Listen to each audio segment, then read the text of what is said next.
नमस्कार दोस्तों, आइए देखते हैं डिप्टी कलेक्टर का अगला पृष्ठ। नारायण दिन भर पढ़ने लिखने के बाद टहलने गया हुआ था। सकलदीप बापू जल्दी से कपड़े बदलकर हाथ में झाड़ू ले बाहर के कमरे में जा पहुँचे।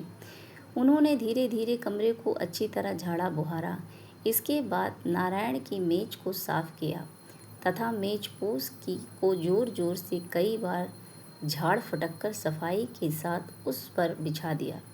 अंत में नारायण की चारपाई पर पड़े बिछौने को खोलकर उसमें की एक एक चीज को झाड़ फटकार कर यत्नपूर्वक बिछाने लगे। इतने में जमुना ने आकर देखा तो मृदु स्वर में कहा, कचहरी से आने पर यही काम रह गया है क्या? बिछौना रोज बिछ ही जाता है और कमरे की महरिन सफाई कर ही देती है। अच्छा ठीक है, मैं अपनी तबीयत से कर रहा हूँ, कोई ज़बरदस्ती थोड़े है। सकलदीप बापू के मुख पर हल्के झेप का भाव अंकित हो गया था और वह अपनी पत्नी की ओर न देखते हुए ऐसी आवाज़ में बोले जैसे उन्होंने अचानक यह कार्य आरंभ कर दिया था और अब इतना कर ही लिया है तो बीच में छोड़ने से क्या लाभ, पूरा ही कर लें। कचहरी से आने के बाद रोज़ का उनका नियम यह था कि वे कुछ नाश्ता पानी करके चारपाई पर लेट जाते थे।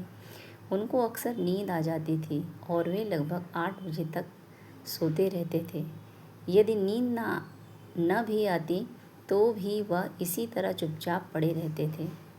नाश्ता तैयार है, यह कहकर जमुना वहाँ से चली गई।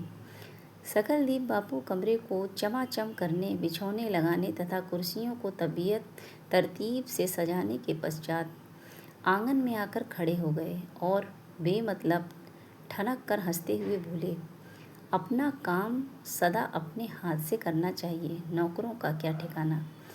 लेकिन उनकी बात का संभवतः किसी ने ध्यान नहीं दिया और न उसका उत्तर ही। धीरे धीरे दिन बीतते गए और नारायण कठिन परिश्रम करता रहा। कुछ दिन से सकलदीप बापू सायंकाल घर से लगभग 1 मील की दूरी पर स्थित शिवजी के एक मंदिर में भी जाने लगे थे। तो फ्रेंड्स, आज की कहानी में बस इतना ही। फिर मिलेंगे। धन्यवाद।